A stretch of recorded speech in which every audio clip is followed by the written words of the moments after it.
Rich Dad, Poor Dad. What the rich teach their kids about money that the poor and middle class do not. By Robert T. Kiyosaki. Introduction. Having two dads offered me the choice of contrasting points of view, one of a rich man and one of a poor man. I had two fathers, a rich one and a poor one. One was highly educated and intelligent. He had a PhD and completed 4 years of undergraduate work in less than 2 years. He then went on to Stanford University, the University of Chicago, and Northwestern University to do his advanced studies, all on full financial scholarships. The other father never finished the 8th grade. Both men were successful in their careers, working hard all their lives. Both earned substantial incomes, yet one always struggled financially. The other would become one of the richest men in Hawaii.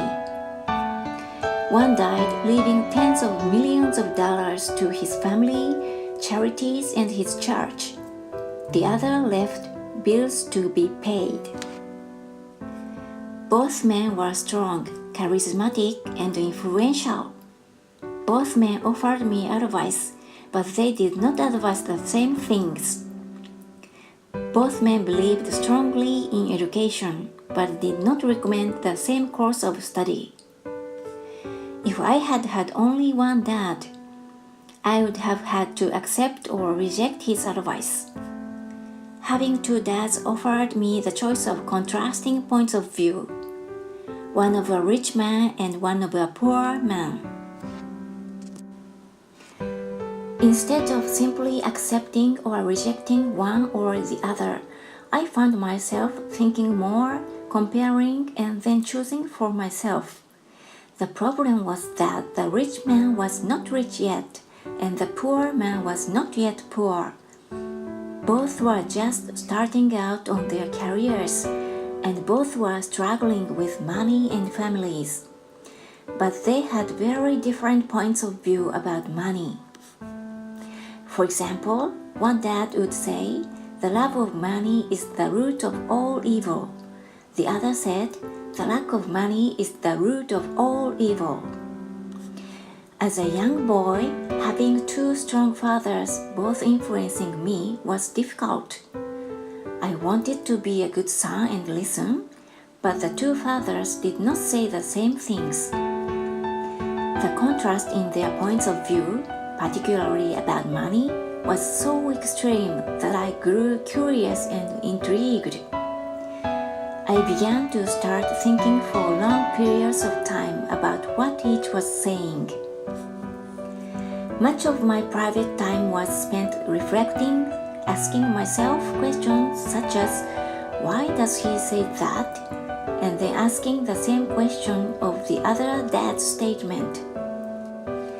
It would have been much easier to simply say, yeah, he is right, I agree with that. Or to simply reject the point of view by saying, the old man doesn't know what he's talking about.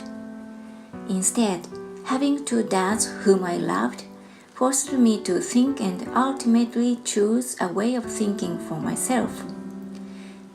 As a process, choosing for myself turned out to be much more valuable in the long run than simply accepting or rejecting a single point of view.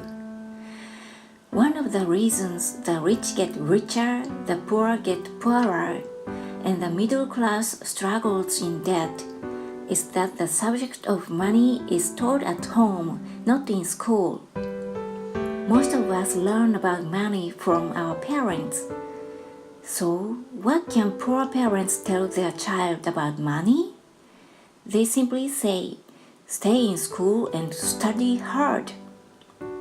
The child may graduate with excellent grades, but with a poor person's financial programming and mindset. Sadly, money is not taught in schools. Schools focus on scholastic and professional skills, but not on financial skills. This explains how smart bankers, doctors, and accountants who earned excellent grades may struggle financially all of their lives. Our staggering national debt is due, in large part, to highly educated politicians and government officials making financial decisions with little or no training in the subject of money. Today, I often wonder what will soon happen when we have millions of people who need financial and medical assistance. They will be dependent upon their families or the government for financial support. What will happen when Medicare and Social Security run out of money? How will a nation survive if teaching children about money continues to be left to parents, most of whom will be or already are poor? Because I had two influential fathers, I learned from both of them. I had to think about each dad's advice, and in doing so, I gained valuable insight into the power and effect of one's thoughts on one's life. For example, one dad had a habit of saying, "I can't afford it." The other dad forbade those words to be used. He insisted I ask, "How can I afford it?" One is a statement and the other is a question. One lets you off the hook, and the other forces you to think. My soon-to-be rich dad would explain that by automatically saying the words, "I can't afford it," your brain stops working. By asking the question, "How can I afford it?" your brain is put to work. He did not mean that you should buy everything you want. He was fanatical about exercising your mind, the most powerful computer in the world. He'd say, "My brain gets stronger every day because I exercise it. The stronger it gets, the more money I can make." He believed that automatically saying, "I can't afford it," was a sign of mental laziness. Although both dads worked hard, I noticed that one dad had a habit of putting his brain to sleep when it came to finances, and the other had a habit of exercising his brain. The long-term result was that one dad grew stronger financially and the other grew weaker. It is not much different from a person who goes to the gym to exercise on a regular basis versus someone who sits on the couch watching television. Proper physical exercise increases your chances for health, and proper mental exercise increases your chances for wealth. My two dads had opposing attitudes, and that affected the way they thought. One dad thought that the rich should pay more in taxes to take care of those less fortunate. The other said, "Taxes punish those who produce and reward those who don't produce." One dad recommended, "Study hard so you can find a good company to work for." The other recommended, "Study hard so you can find a good company to buy." One dad said, "The reason I'm not rich is because I have you kids." The other said, "The reason I must be rich is because I have you kids."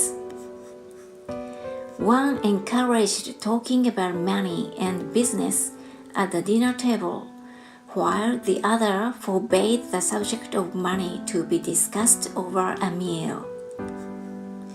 One said, "When it comes to money, play it safe. Don't take risks." The other said, "Learn to manage risk." One believed, "Our home is our largest investment, and our greatest asset. The other believed, my house is a liability, and if your house is your largest investment, you are in trouble. Both dads paid their bills on time, yet one paid his bills first, while the other paid his bills last. One dad believed in a company or the government taking care of you and your needs. He was always concerned about pay raises, retirement plans, medical benefits, sick leave, vacation days, and other perks. He was impressed with two of his uncles who joined the military and earned a retirement and entitlement package for life after 20 years of active service. He loved the idea of medical benefits and PX privileges the military provided its retirees. He also loved the tenure system available through the university. The idea of job protection for life and job benefits seemed more important at times than that job. He would often say, I've worked hard for the government and I'm entitled to these benefits. The other believed in total financial self-reliance. He spoke out against the entitlement mentality and how it created weak and financially needy people. He was emphatic about being financially competent. One dad struggled to save a few dollars. The other created investments. One dad taught me how to write an impressive resume so I could find a good job. The other taught me how to write strong business and financial plans so I could create jobs. Being a product of two strong dads allowed me the luxury of observing the effects different thoughts have on one's life.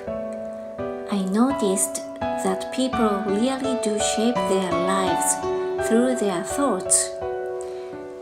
For example, my poor dad always said, I'll never be rich, and that prophecy became reality.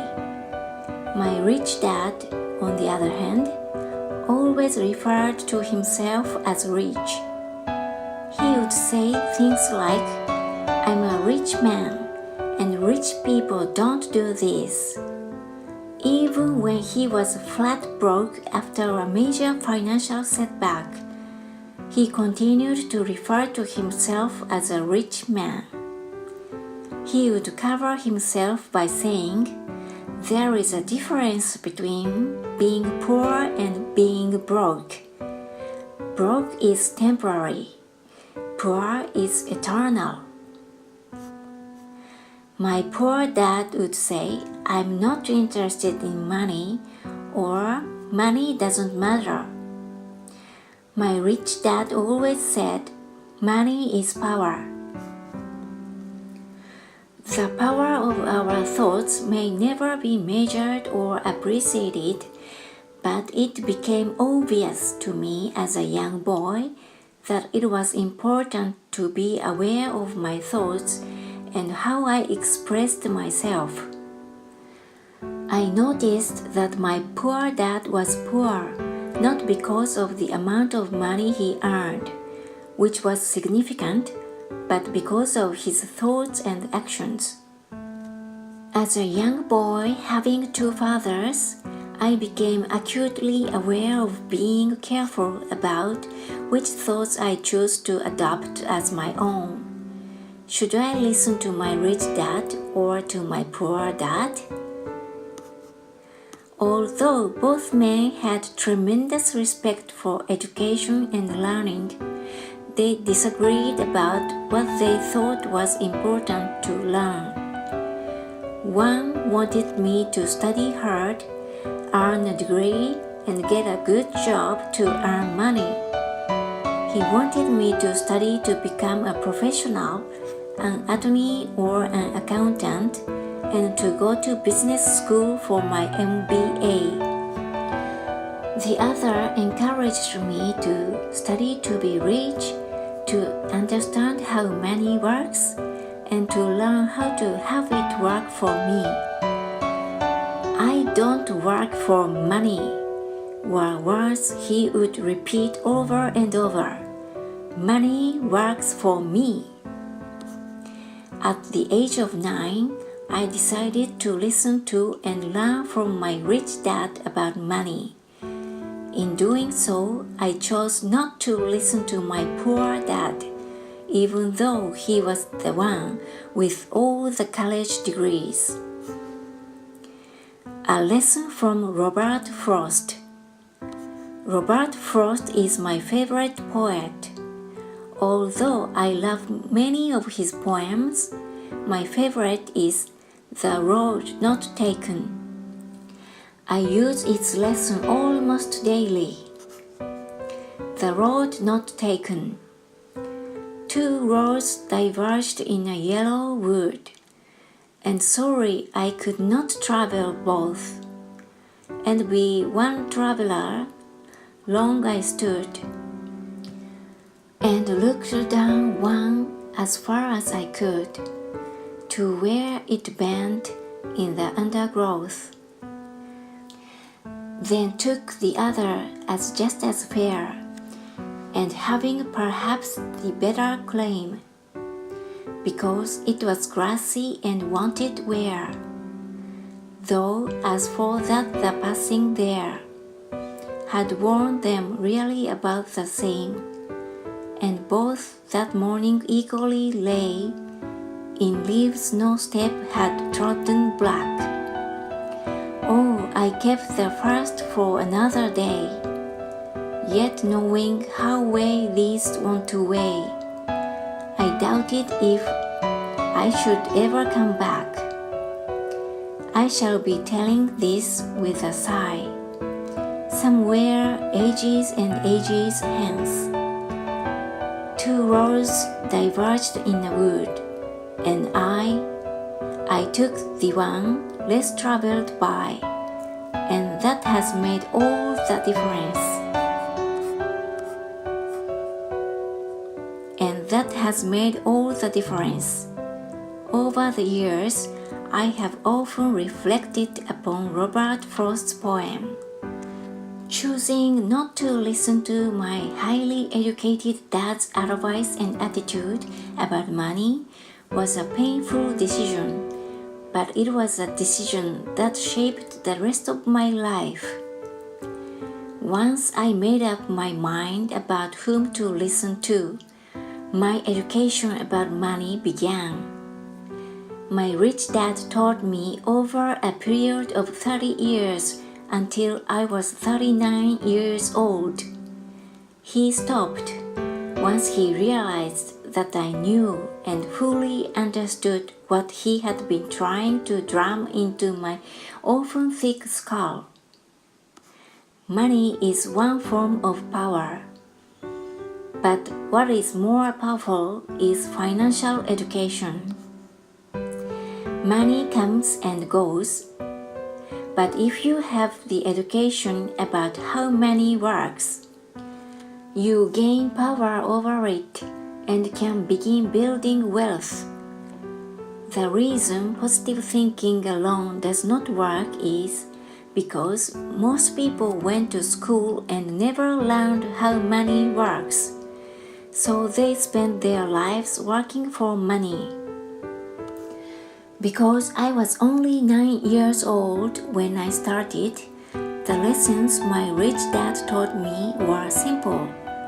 And when it was all said and done, there were only 6 main lessons, repeated over 30 years.